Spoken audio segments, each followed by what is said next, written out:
All right, welcome to episode 31 of the Realtor for Hoopers interview series. Today's guest is a graduate of George Washington High School here in Denver. Yes, sir. Tre O'Neal. Yep. Appreciate you, man. Yeah, appreciate you having me. Again. Every time I flick the wrist, you can bet that it's a switch. Realtor for Hoopers, welcome to the main event. I'ma give the people what they ask for. Whole squad moving like a task force. We move with military precision, accomplishing any mission. In 2020 division, just don't see no competition, don't see no opposition. We on top of the game, we not one and the same. I'm Stephen Curry, the range, I Allen out with the cross. I'm Kobe Bryant, the fade, I'm one that's calling the plays. Now what else more can I say? Well, the question we start everyone off with, and you can go as deep as you want, is tell us your basketball story. Yep. So I got a unique story. I think I'm big on authenticity, and I think truthfully, in me starting what I started, I've had thoughts of like, do I tell this or do I leave this out or do I kind of sugarcoat this? And so I think the authentic story for my basketball journey is, started at Brighton High School, which a lot of people don't know. Transferred to George Washington for high school, ended up there, graduated there. I went prep school out in Vegas, so I went to Impact Academy. From there, I went Division II, so I went to Southwestern Oklahoma State. From there, went to Otero. All right, probably my most fun I had like playing in college, and then from there went Nicholls State, was like a smaller Division I school in Louisiana. So I've been all over, and like I said, man, I think when I say that out loud, like I realize like how many spots that I've been in, but I think it's also that's what makes it special. So Part of the journey. Yep. Yeah, man. Yep. I think what's good for especially young hoopers to hear these days, like it's not as easy as like, yeah, you're your best guy at your high school. You get a D1 offer. D1 offer goes to like pro. Like that's not how. Like everybody's story is different. It's a journey, man. And you can be highly successful in this game, and before and after your career, no matter how your career looks, it doesn't have to be clean. You know? So I appreciate you being authentic in that. Yeah, absolutely. Well, something that I find myself talking to a lot of people about, especially younger guys that are either kind of coming out of college or they've been playing overseas or whatever, is transitioning from being a basketball player their whole life, and that's all they're focusing on, into like what I'm calling the real world. So I guess I wanted to ask you, so like post-college and whatever, like how did that transition go for you? And then and now you're a trainer. So, and then the second part of that same question is that how you got into training? Yeah. Okay. I think for me, like anybody that, like you said, knows basketball for, 20 plus years and then it come to an end. I think my story was a little unique and ended up passing on like some opportunities to go play overseas due to, some family stuff I had going on. So for me, it was, I think again, like everybody else, like it was me stepping into the real world and me not necessarily ready to be doing it. But I actually started as like a human resource assistant, like right up the street from here. And it was different, man. Like I went from obviously in college, it was go, whether it was school, whether it was like stuff on the court, whether it was the weight room. And I was put into a job where I selected a job that had me sitting down for 8 hours in a day. So it was different. I think the transition is, like looking back, I'm glad I started the transition as soon as I did, because I know, like no knock on guys that are still getting it done overseas. But I think the tough thing with that is like you come back and you're now 30 plus years old and now you're trying to get your first job and like the real world, and it's just it's pros and cons of it. But yeah, so that's kind of how I started. I think thankfully I've been able to find like my niche where I don't necessarily see myself going away from, which is like a dean spot. Like I love being around kids. I love think it's part of the reason that I do the full reason, and I got into like training.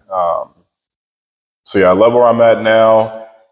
I think as far as training, it was. Yeah. When did you get into training along the like actual doing individual training and all that? So I think I started. I mean, honestly, as soon as I got back home in Colorado, like I got to it. I say I probably took a couple months off from basketball just because. I mean, truthfully, like they got it good because they got the NILs now, and we didn't have the NIL. But I was burnt out, man. I felt like I was given a whole lot and didn't get a whole lot in return. And so it's nice that like these guys get paid to kind of do what they do now. But yeah, that transition happened right away. Like I said, it was hard enough to put basketball down completely. So I think my way of sticking around the game was like. I started everywhere, man, and I think I got to a point where I was saying yes to everybody because I'm a kid out of college. Like I didn't know how to say no. I didn't know the stuff that I know now. So man, I was making good money, but I also was going from a kid that just picked up a basketball to a kid that was super elite, super talented to everything in between. And it kind of burnt me out. So I think I'm glad that I got like my guys now that we'll get into, but they helped me like avoid the burnout. So yeah, I'm super appreciative of them. For sure. For sure. Well, being a graduate of George Washington High School, the same school that Chauncey went to, you have a really good relationship with Chauncey. So I guess I wanted to just give you the floor to kind of talk about how much he's meant to your life and supported you throughout your journey and all that. That's my guy.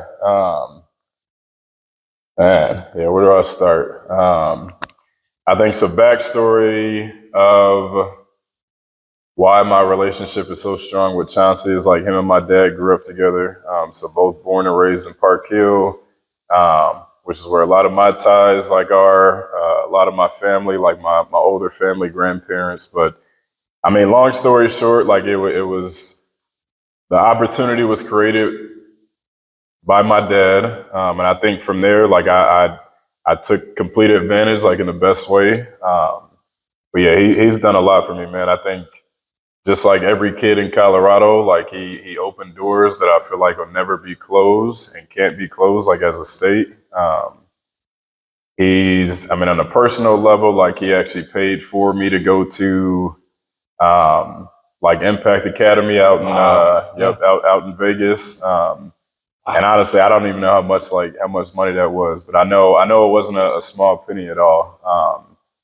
So paid for that just because I think after high school, like I just had thoughts of like, man, I don't have a Division I scholarship. Like, what am I doing? Like, if it's not Division I, it's nothing. And I think that's a mentality that I try to push on like my guys now, where I'm like, in our reality, basketball is paid school, and that's the most important thing. So, but yeah, he's been big for me. I think most recently in the past probably 4 years, I've been able to get out there with him and just kind of experience like the NBA side of stuff. And it's not as like hands-on as I would like it to be, but I also know like in order to get to that level, you got to go through a whole lot.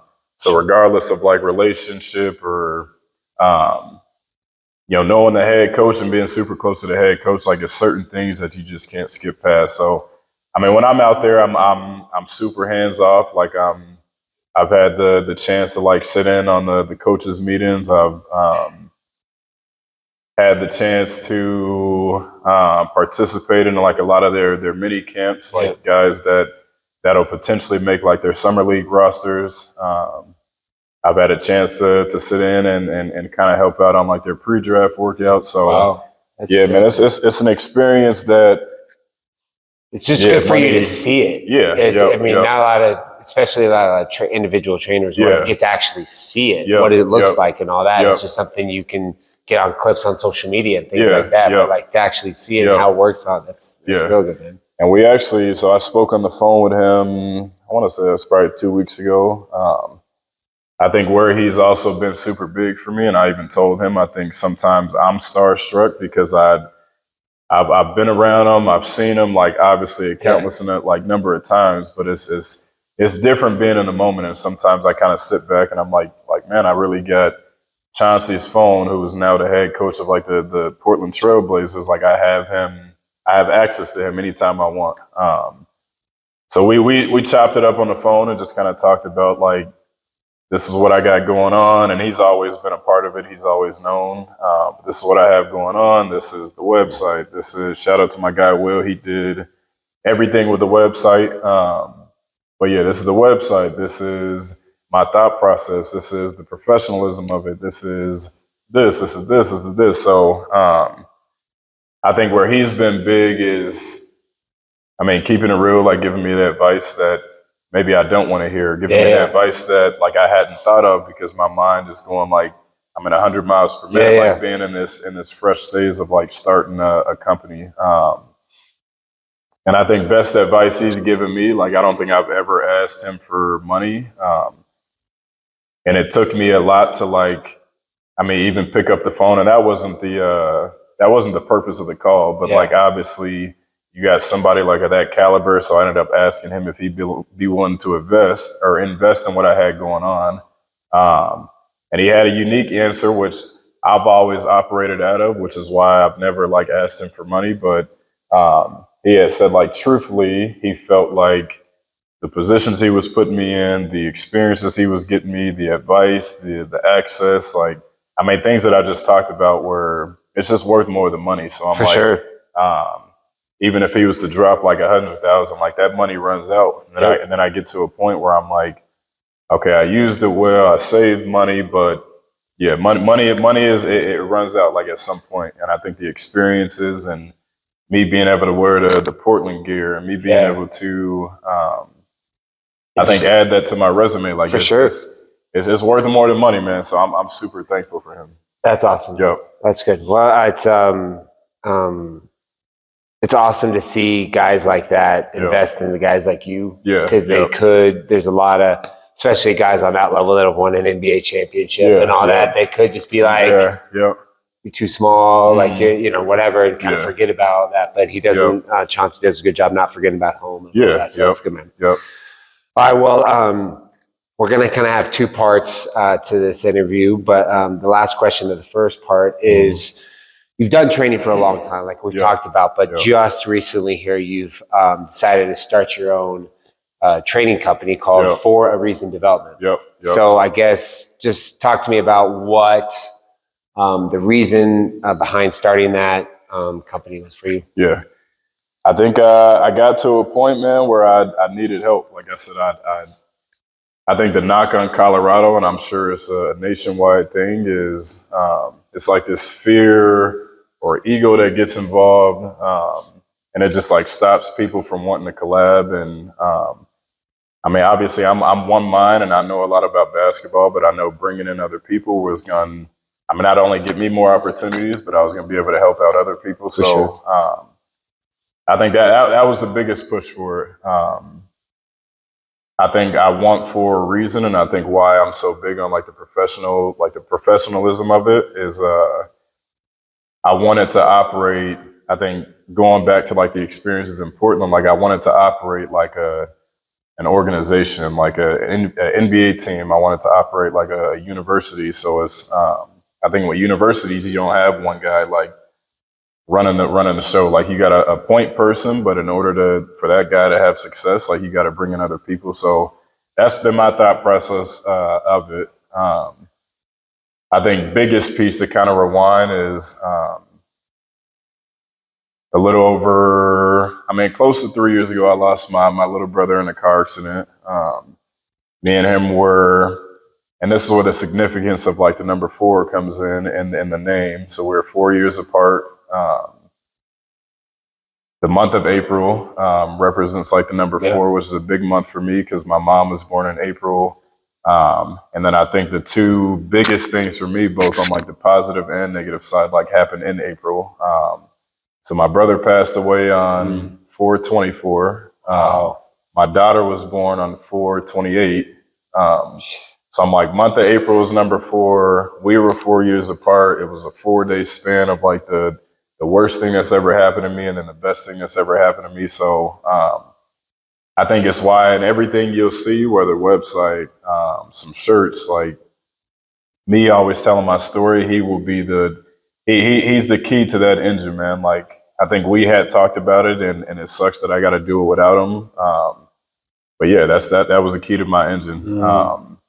And I think where the rest of the name comes in, so for a reason, like I think I'm still battling it now, but I think for close to probably 2 years, I was lost. And I had to get to a point where I think my relationship with God had kind of taken a turn, like, of course. And I'm thankful to be back in a position where I'm praying again, and I'm journaling just as of like recently. But I had to get to a point because I was so lost and confused that I didn't know why.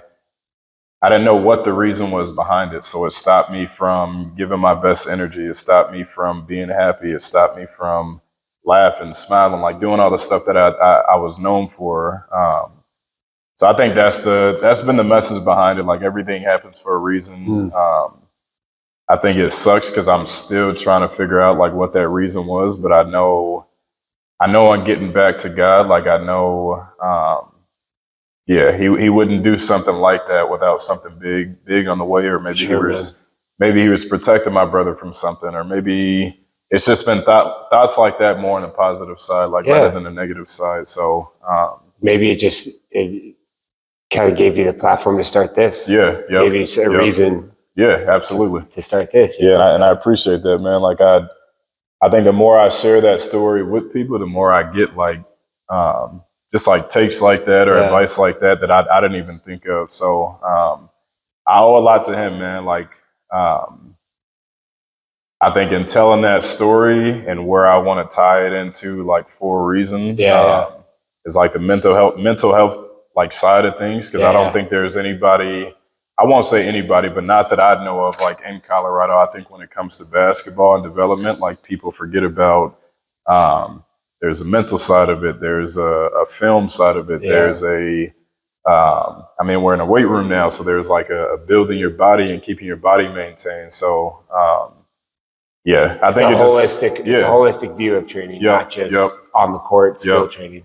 And I think I think the more you prepare outside of basketball, like when you do get back to, the question that we were just talking about, like after basketball, like that transition is just a little bit more, for sure. Yeah, it's a little bit more seamless because you know it's not one lane. You got to kind of take care of like a bunch of different things. So, good, man. Yeah. All right, well, Tre, I appreciate that. So we're gonna bring Will Owens in here and have a second part of this interview more about For a Reason. All right, we got part number 2 of this interview. We want to get kind of more into For a Reason and all of that. So we brought Will Owens in here, and so Tre, I just wanted to kind of give you the floor to talk about why you brought Will on. Big Williams. So this is my guy, man. I think before I give credit to anybody else outside of like my brother, my family, like it goes to Will, man. He was with me before I turned it into a company. He doesn't like to take the credit of. I feel like he is kind of like a co-founder of the company. I would say he's kind of like the co-lead trainer. And I could go on and on like accolade-wise, but this is my guy, man. I don't think I would have had the motivation. I don't think I would have had the courage. I don't think I would have had like a lot of stuff to turn this into what it is. Like if it wasn't for my guy. So, Appreciate that. Yep. So maybe Will, before we get into questions, maybe just talk a little bit about your basketball story and kind of like, where you went to high school, where you played. And all that stuff. Yep. So a unique journey, kind of like Tre. I've been to multiple schools. Started at George Washington. Didn't have my act right together. So my mom snatched me out of there, moved me to Adams City. From Adams City, I had a decent career, made all conference, made all tournament. But, it still wasn't enough to get a scholarship. I think it was more so about me, more so than my game. I was still immature. I I was doing it for the wrong reasons. And, fortunately, I'm old enough now to look back on that and be man enough to understand mistakes I made. But from there, I went to Western State, tried to walk on there. The coach ended up leaving after a year. So then I had to scramble, try to figure something out. So I ended up going Juco, went to Juco in Oregon. Then I went to another Juco the following year in Arizona. And then from there, I was able to get a scholarship to Auto University, an NAIA school in Kansas. So that's pretty much like sums up the basketball part. Cool. You can keep that mic thing here. So I guess I want you guys to get into what purely on the basketball side, on the court, like what will you guys be focusing on in for a reason? Yeah. Like, as far as players that come in, what's the focus on the skill development side?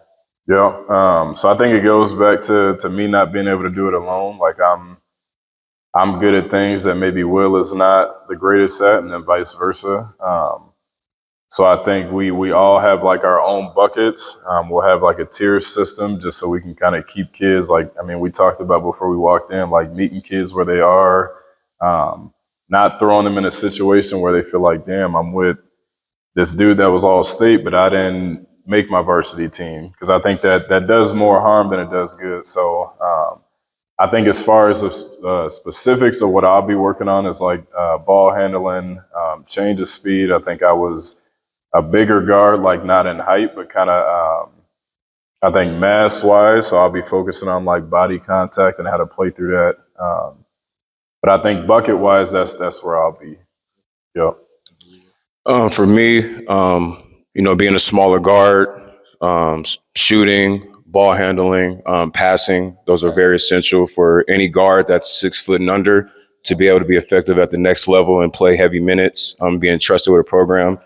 And then just also the mental side of it. Like I understand, we always tell the kids or everybody, to watch your mental outside of the court, but even on the court during sessions, getting kids to understand like body language will take you further than your talent will. So, how do you react after missing 2 or 3 shots? Are you, I got to get my elbow higher, I got to get my legs underneath me? Are you pouting? And does that dictate the rest of the workout? Because what you do in the gym when nobody's around, it's a habit of who you are. You know what I mean? So it's easy to see how you act in a gym when you're working out to see how that translates over to the game. So, we work with the top talent. We work with kids all around. But I think, the main thing is to get them to understand is the mental aspect of things and how you go about it, right or wrong, or feeling your best day or you're not. You know what I mean? So, man, what I think is really powerful about that is that all those intangible things about like how you react to missing shots or what you do when things are going well, like kids don't realize like how much coaches and recruiters and they see like when they come and watch you play, like how you handle adversity from being a good teammate, being coachable, being all those things, how that affects you being recruited or not. If like you turn the ball over and you're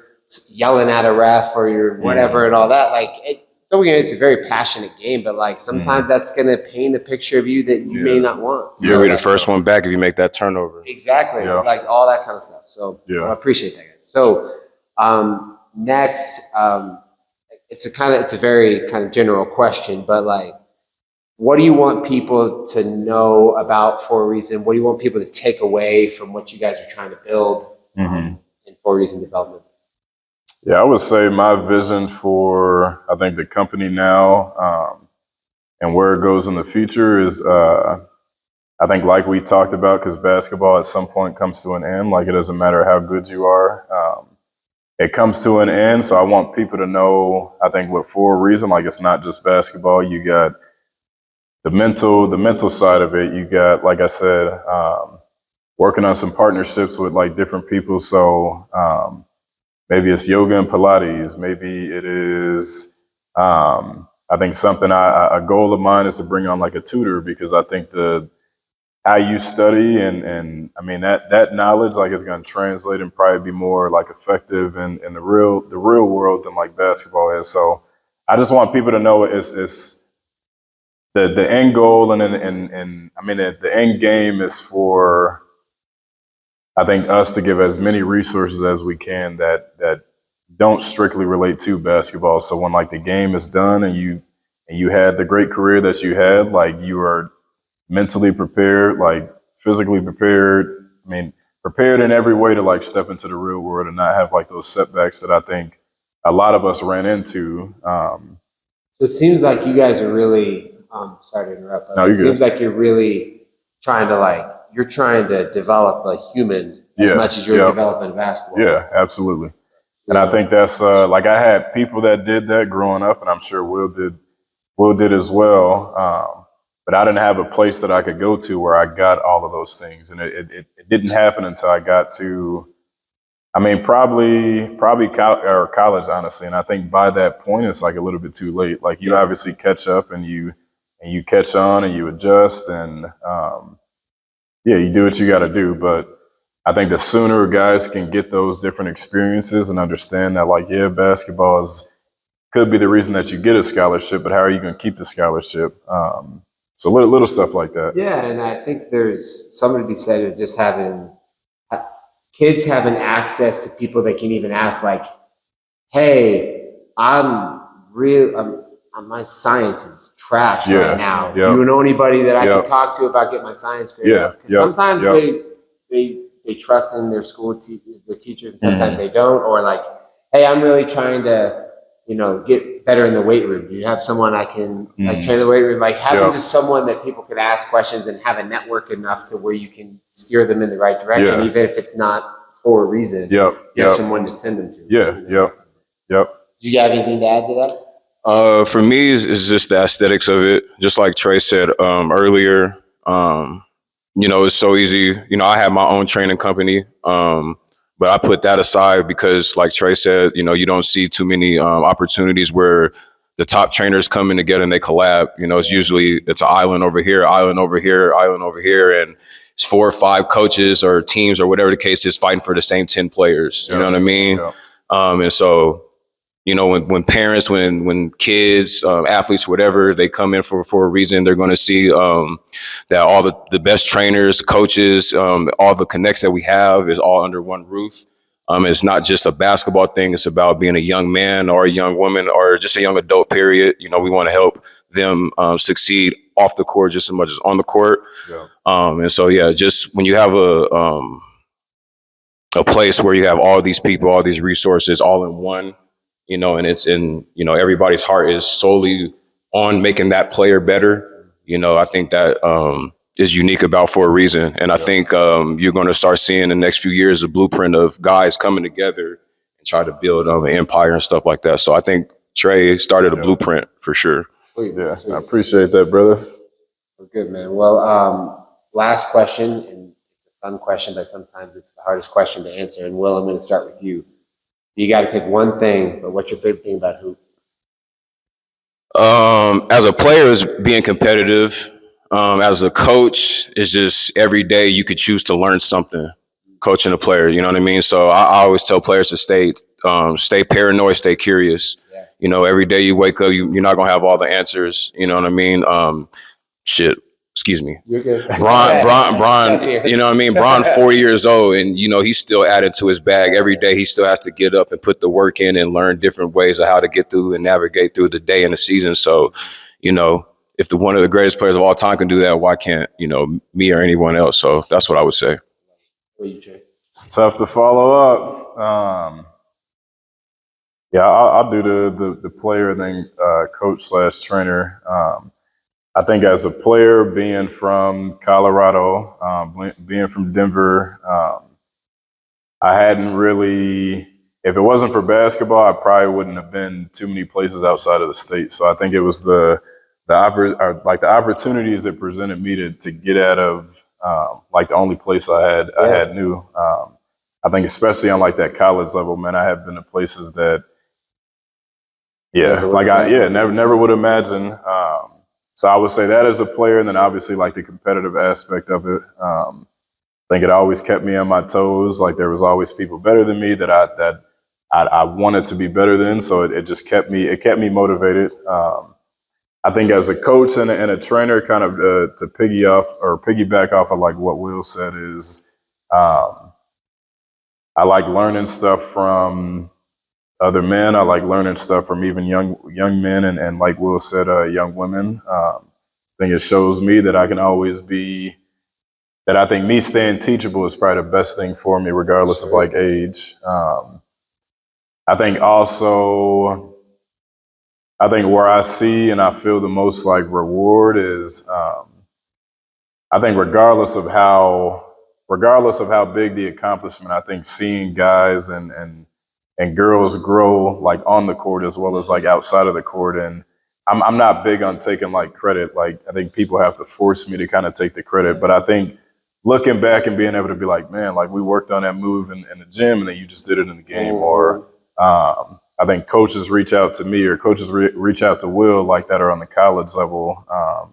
Or even the high school level for like our middle school athletes, asking like, hey man, like what is the true background of like this player? So being just being an asset, and I think being a resource like for these kids, and it just all coming full circle. Yeah, for sure, man. Yeah, it's a beautiful game. It creates a lot of opportunities to see places you haven't, but it also creates opportunities to like grow within yourself, and also grow and help other people grow. You know, and so and what I love about basketball too, I think very generational thing. Like we all three were mentored in some way by older hoopers. Now we can do the same. You know, and it just keeps on kind of, it's like the circle of life, and it's so and I think that's just kind of inherent in basketball players because it's such a team game, so people realize like, hey, we got to help all these kids out and get better and all that, and whether it's off the court or on the court. I do want to shout out my guy, so Dre Calloway. He's the owner of like Mile High Hoops. He's also the head coach at Northfield. I think he's also been like a big reason for me taking the next step is because I think truthfully, I think Colorado had a span of like a couple years or several years where, I mean, you didn't know the direction that we were headed. Like the talent wasn't great. I think all things basketball, like it just seemed like it was taking a dip. And I think him allowing, I think both of us to kind of be a part of his showcase is like it's given me the hope to like really chase my dream on the training side. Because I think everybody he has in the gym, like in those showcases, like it's people I had never heard of. Obviously people I had never seen, and like the talent is here, man. It's a beautiful thing to see. I think truthfully, talent-wise, Colorado's probably in the best position it's been in a really long time. So shout out to him. And I think what's great about what you guys are doing and other people are doing in this is like now, not only do we have some talent, but also we have some infrastructure for that talent. Just because like sometimes if you have that infrastructure, if you have that talent, you don't have the infrastructure, then that talent kind of go to waste a little bit.